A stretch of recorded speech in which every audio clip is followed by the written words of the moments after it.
Bonjour à tous, même si je vous ai salué presque tous individuellement. Donc moi, je m'appelle Nicolas Pinceau. Je suis le premier des deux noms. Je suis très content d'être là pour débattre autour de l'ouvrage. Donc tout ce que vous avez jamais voulu savoir sur les thérapies manuelles, on pourra discuter du titre, du coup, en termes de débat. J'en profite pour présenter un petit peu qui on est. Donc on appartient à un collectif de recherche transdisciplinaire, esprit critique et sciences, le Cortex, qui est basé à Grenoble, ville d'où je viens donc aujourd'hui, avec quelques péripéties liées au transport en commun parisien. Mais voilà, finalement je suis là, à l'heure, donc tout va bien. Donc, avant toute chose, je vais faire ma déclaration de lien d'intérêt. Pressenti. Donc, déclaration de lien d'intérêt, je suis professionnel de santé. La loi oblige les médecins qui prennent la parole en public à déclarer leur lien d'intérêt. À mon grand regret, elle s'est cantonnée aux médecins. Donc, pour autant, je pense que c'est important de le faire. Donc, c'est compliqué dès qu'on commence à parler des liens d'intérêt, parce que si on parle simplement des liens d'intérêt financiers, donc je suis rémunéré par aucun organisme privé. Généralement, puisque la loi était faite pour les médecins, c'était plutôt l'industrie pharmaceutique qui était visée. Donc là, bien entendu, j'ai pas de lien avec l'industrie pharmaceutique. Je suis payé en fait par le CHU de Grenoble pour le mandat qui m'est donné, c'est-à-dire l'enseignement. Et alors après, est-ce que j'ai un lien d'intérêt, par exemple, avec les presses universitaires de Grenoble? Maintenant que j'ai un livre là-bas, c'est compliqué d'y répondre. Probablement que oui. Et je pense qu'il y a aussi des liens d'intérêt qui peuvent être plus d'ordre intellectuel. Et du coup, je pense que c'est important que je vous dise que je suis kinésithérapeute. Je vais essayer, et on s'est forcé d'essayer de passer la kinésithérapie à la même moulinette que toutes les autres thérapies manuelles, mais n'empêche que c'est possible que ma vision soit tronquée par ma formation initiale. Et donc après mes études de kiné, j'ai fait un doctorat en neurosciences, qui est un terme fourre-tout dans lequel on met à peu près ce qu'on veut à l'heure actuelle, neurosciences. Je me suis intéressé surtout aux manières dont le cerveau compensait quand il lui manquait des informations dans le corps. Par exemple, vous êtes amputé d'une jambe. Est-ce que votre cerveau va chercher les informations qui lui manquent, par exemple pour l'équilibre et tout ça, ailleurs? Et si c'est ailleurs, où et comment il se débrouille? Voilà, c'était un petit peu l'objet de ma thèse, trouver des substitutions sensorielles cognitives et pourquoi pas fournir des dispositifs un peu technologiques pour permettre aux individus de garder leur équilibre, puisque c'était plutôt dans le domaine de la posture. Voilà, en dehors de ça, je pense que je n'ai pas d'autres liens directs ou indirects, et si j'en ai, ils sont bien cachés, et j'aimerais que vous m'aidiez à les trouver d'ailleurs. Alors, quand j'ai construit un petit peu là la présentation, il y a deux aspects vraiment dans le livre. Il y a des aspects qui sont vraiment d'ordre politique, de la politique de santé, et je pense que c'est plutôt l'objet de débats qu'on aura après. Et là, pour la présentation, j'ai essayé de faire le fil conducteur. Donc, un des titres qui était pressenti pour le livre, c'était un manuel d'autodéfense intellectuelle à l'usage des thérapeutes. Donc, en fait, l'idée, c'était vraiment comment est-ce qu'on peut fournir aux patients, aux étudiants et aux professionnels des espèces de réflexes et d'outils qui permettent de se faire une idée un peu éclairée des thérapies qu'on leur propose, par exemple en formation pour les thérapeutes, parce que tout professionnel de santé reçoit une offre de formation continue qui est pléthorique. C'est souvent compliqué de trier. Pour les patients, alors là, c'est encore pire, c'est-à-dire que il faut qu'ils fassent des choix le concernant, en particulier en matière de santé, et à quel moment on lui a donné les outils permettant de se façonner un avis éclairé. Donc c'était un petit peu en partant de ce constat-là. Donc ce qu'est les étudiants, c'est vraiment le cœur de notre activité à moi et Richard, donc qui est mon co-auteur, puisqu'on fait pratiquement que de l'enseignement. Et c'est comment, on va dire, diffuser de l'esprit critique aux étudiants et aux professionnels. Alors pourquoi les choix en matière de santé vont pas... ça va pas de soi en fait. on a souvent tendance à voir la santé comme quelque chose d'un petit peu angélique, un truc aseptisé, blanc, tout est parfait. Et en fait, quand on est dans le milieu de la santé, on s'aperçoit que c'est pas tout à fait ça. Il y a des enjeux économiques, financiers qui sont pratiquement permanents, quotidiens. Il y a tout ce qui est de l'ordre des phénomènes de mode ou d'idéologie qui vont intervenir dans les choix de santé. Il y a la politique. Alors j'ai volontairement... en fait, c'est pas partisan. C'est-à-dire que quelle que soit la politique qu'on mène, il y a vraiment une influence forte sur les choix de santé qu'on va pouvoir faire, notamment dans le mode de prise en charge, par exemple, le mode de reconnaissance des différents professionnels, comment ça se passe. Donc l'objet du livre, c'est aussi d'essayer d'éclairer sur tout ça. Qui est reconnu, qui ne l'est pas, qu'est-ce qui détermine une reconnaissance, qu'est-ce qui détermine un remboursement. C'est souvent assez compliqué, en particulier pour les patients, parce qu'en plus, nous, en tant que professionnels de santé, on entretient une espèce de flou, c'est-à-dire que les patients, des fois, consultent des kinés, je vais prendre un exemple, et puis de temps en temps, leur séance, elle est remboursée quand ils font telle technique, et puis elle est plus remboursée quand ils font telle autre technique. Alors, c'est le meilleur moyen pour créer une espèce de brouet où les gens s'y retrouvent plus, donc on essaye de donner quelques outils pour ça.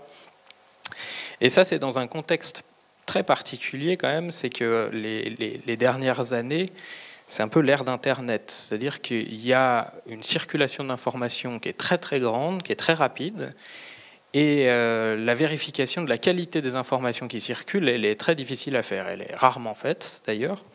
Donc en fait, c'est vraiment l'idée, c'est de se fournir des outils qui permettent d'aiguiser un peu nos sens. J'aime bien appeler ça les sens araignées de Spider-Man. Vous voyez, quand il y a un danger, en fait, il y a une espèce de sens qui s'allume. Bon, voilà, c'est pareil. Est-ce que nos sens vont être en alerte quand on a certains éléments? Donc l'idée, c'est ça. Et comment on peut utiliser ces outils? Eh ben, ce qui semble être le plus efficace, quand même, pour trier ce genre de choses, c'est ce qu'on appelle la démarche scientifique. Alors, on va voir, il y a tout un chapitre là-dessus. Et je vous propose de commencer par ça, qu'en fait, il faut déjà se mettre d'accord sur ce qu'est la science, parce qu'il y a plein de représentations différentes de ce que c'est. Et donc, on va essayer de tomber d'accord là-dessus. Donc, l'idée, aujourd'hui, je vous présente les outils qui sont présentés dans le livre, sachant qu'une autre partie du livre, c'est vraiment la portée politique qu'il y a à utiliser une telle démarche, en fait. Donc, le préalable, c'est la boîte à outils. Et la boîte à outils, il faut qu'on tombe d'accord d'emblée sur le fait qu'il y a plein de façons de voir le monde. Il y a je sais pas, l'introspection, la littérature, l'art, la foi et la science.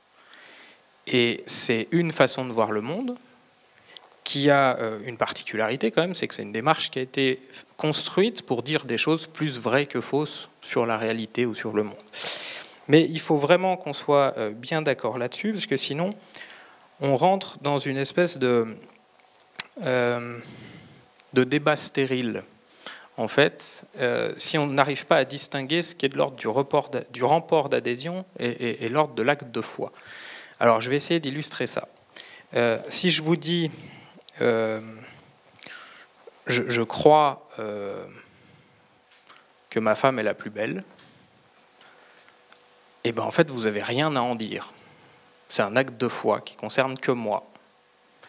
Si je vous dis par contre, ma femme est la plus belle, là c'est plus tout à fait la même chose. C'est-à-dire que je me place dans la position de vous imposer ma vision des choses.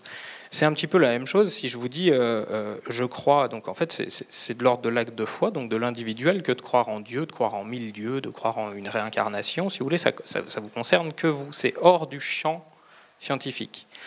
Alors que dire Dieu existe parce que ça tombe sous le coup d'une affirmation de type scientifique qui est vérifiable. Et du coup, je cherche à remporter votre adhésion sur l'existence ou l'inexistence. Alors j'ai pris Dieu, on aurait pu prendre n'importe quel autre exemple, hein. Mais j'amène des faits objectifs qui permettent d'étayer ma position, donc j'essaie de remporter votre adhésion. Et il faut vraiment bien se mettre d'accord là-dessus, parce que on ne s'intéressera qu'aux questions qui sont de type scientifique, pas des questions qui sont de type métaphysique ou de la croyance. Et là, c'est une des problématiques dont on pourra débattre un peu tout à l'heure, mais souvent les patients sont déçus par les réponses apportées par les thérapeutes ou par la médecine en général, parce qu'en fait c'est pas ce qu'ils cherchent. Si vous voulez, une des grosses problématiques, c'est que le patient parfois cherche le sens de sa maladie. Il a une quête de sens réelle, c'est-à-dire il vient vous demander pourquoi je suis malade, mais pourquoi au sens pourquoi moi quoi, pourquoi moi. Et en fait, la science et la médecine, elle n'est pas du tout construite pour répondre à cette question-là. Elle est bien construite pour répondre à comment, pour faire des statistiques, pour donner des mécanismes. Mais le sens métaphysique de pourquoi vous tombez malade à ce moment-là, en fait, ce n'est pas son objet. Donc il ne faut juste pas qu'on se trompe d'objet quand on parle de science. Alors quand on parle de science, mais en plus, quelle science ?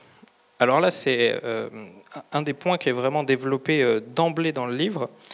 Il y a plusieurs sens qui se cachent derrière le mot science.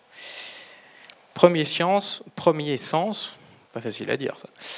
Les scientifiques, donc là je vous ai mis le doc de Retour vers le futur. En fait, on voit souvent les scientifiques soit comme des espèces de bons pasteurs qui vont construire des vaccins pour sauver l'humanité, soit comme des docteurs Frankenstein qui nous font des monstres. Et en fait, ça c'est les scientifiques au sens de l'individualisation de la personne, en fait, le savant fou. Alors, les scientifiques, il y a vu de l'intérieur et vu de l'extérieur, c'est-à-dire il y a aussi les règles sociales de fonctionnement des scientifiques entre eux, qui méritent une critique relativement acerbe qu'on fait dans le livre sur le système scientifique, et par exemple les modes d'évaluation des scientifiques entre eux, ou la compétition qu'ils peuvent s'infliger. Deuxième sens intéressant, c'est la somme des connaissances, c'est-à-dire que la science du haricot vert, c'est tout ce qu'on sait sur le haricot vert à l'heure actuelle. Donc ça, c'est quelque chose qui est relativement partageable, sur lequel tout le monde est à peu près d'accord. La problématique de cette somme des connaissances, c'est que c'est un peu biodégradable, si vous voulez. C'est-à-dire qu'on empile des connaissances, puis de temps en temps, il y en a qui deviennent trop vieilles, mauvaises, et puis du coup, il faut les remplacer par d'autres. Et puis parfois, vous en avez un qui vient et puis qui retourne la table. C'est-à-dire que tout ce qu'on avait empilé comme connaissances, il faut tout recommencer, parce qu'il change le socle, en fait, de départ. Donc on recommence tout. Troisième sens qui nous intéresse particulièrement, c'est la technopolitique scientifique. Donc là, je vous ai mis ennemi d'État, c'est un petit peu Big Brother, vous voyez, c'est qu'est-ce qui justifie que les fonds publics soient utilisés à tel type de recherche plutôt qu'à tel autre ? Est-ce que finalement, c'est bien de faire de la recherche sur de l'armement ? Est-ce que, je sais pas, nous, par exemple, sur Grenoble, on a le CEA, le commissariat à l'énergie atomique, qui pose des questions de fond, si vous voulez. Et beaucoup de gens sont fâchés avec la science parce qu'ils sont fâchés avec le troisième sens. Donc il y a beaucoup de gens qui se tournent, par exemple, vers des thérapies alternatives en disant « Oui, mais regarde, les laboratoires Servier, Mediator, Vioxx, toutes les affaires, si vous voulez, c'est dégueulasse. » En fait, on peut juste être d'accord avec eux, c'est vrai, en fait. Et on est d'accord avec ça. Ce qu'on défend, nous, c'est le quatrième sens du mot science. C'est une démarche intellectuelle contraignante qui nous permet de dire des trucs plus vrais que faux sur le monde. Et en fait, ce n'est pas l'apanage d'un petit groupuscule de personnes scientifiques extrêmement formées. Tout le monde fait une démarche scientifique. Quand on fait un clafoutis aux cerises, ce qui fait qu'il est plus réussi que raté, a priori, c'est qu'on suit une démarche qui est plutôt d'ordre scientifique. Quand un mécanicien cherche une panne sur votre automobile, en fait, il a un mode de raisonnement qui est de type scientifique. Donc il pose des hypothèses, il les vérifie, il les infirme. Et donc c'est vraiment ce sens-là qu'on va utiliser, sauf quand je vous préciserai explicitement qu'on est sur un autre sens. Généralement, c'est plutôt pour en faire une critique. Mais ce que j'appellerais science ou démarche scientifique dans le reste de la présentation, c'est cette démarche intellectuelle, partageable par tous, quelque chose qui est quand même relativement collaboratif, puisque la science fonctionne comme ça, c'est-à-dire qu'on teste quelque chose et puis on met les résultats sur la place publique, les gens viennent s'en emparer, essayent de les mettre en doute, etc. Donc c'est ce sens-là qui nous intéresse. Alors ce qui est intéressant, c'est qu'on a vu deux choses, c'est qu'on s'intéresse qu'à ce qui est d'ordre scientifique en utilisant la science au sens de démarche intellectuelle un peu rigoureuse. Et bien, ce qui est bien, c'est que de dire cette thérapie, elle marche, c'est une affirmation de type scientifique. C'est pas pareil que de dire je crois en cette thérapie. Vous voyez ? Dans ces cas-là, j'aurais rien le droit d'en dire. Donc celui qui vient vous voir et qui vous dit l'homéopathie, t'y crois ? Bon, bah déjà, il y a déjà un problème de niveau. C'est-à-dire que s'il vous demande votre avis sur la question, il vous demande votre avis comme s'il vous demandait Dieu, tu y crois ? Vous voyez ? Il demande votre acte de foi. Donc il faut souvent recaler le débat. Ce qui amène à un autre point d'ailleurs, parce qu'on sera amené à en discuter, mais il y a quelques petites... il y a quelques petits écueils dans lesquels il ne faut pas tomber quand on discute de ce genre de sujet. Donc typiquement, celui qui vous demande un avis sur une thérapie au coin d'un bistrot en 5 minutes, le mieux c'est de lui dire je peux t'expliquer, mais il faut que tu aies 2 heures devant toi. Parce que sinon on va forcément se fâcher, parce que je vais donner un avis tranché sur la question, parce que j'ai tout un cheminement de raisonnement qui me permet d'y aboutir. Et si je ne te présente pas tous les outils qui m'ont permis de trier, eh ben on aura probablement l'impression que j'ai un avis tranché et ferme sur la question, alors que souvent c'est quelque chose de construit. Donc souvent, moi je conseille aux étudiants, quand on vous le demande, vous dites vous avez 2 heures, ou alors on boit un coup. L'immense majorité des gens préfèrent aller boire un coup d'ailleurs. Et donc la question qui sous-entend une thérapie marche, c'est, pour le reste de la présentation, de garder à l'esprit à quoi il faut bien que je pense avant de conclure que la thérapie marche. Donc ça, c'est en tant que patient, quand vous allez voir quelqu'un et que vous avez l'impression que ça va mieux, à quoi il faut penser avant de conclure définitivement, ça c'est bon, ça marche. En fait, le terme « ça marche », c'est déjà un terme relativement fourre-tout qu'on va essayer d'éclaircir avec le temps.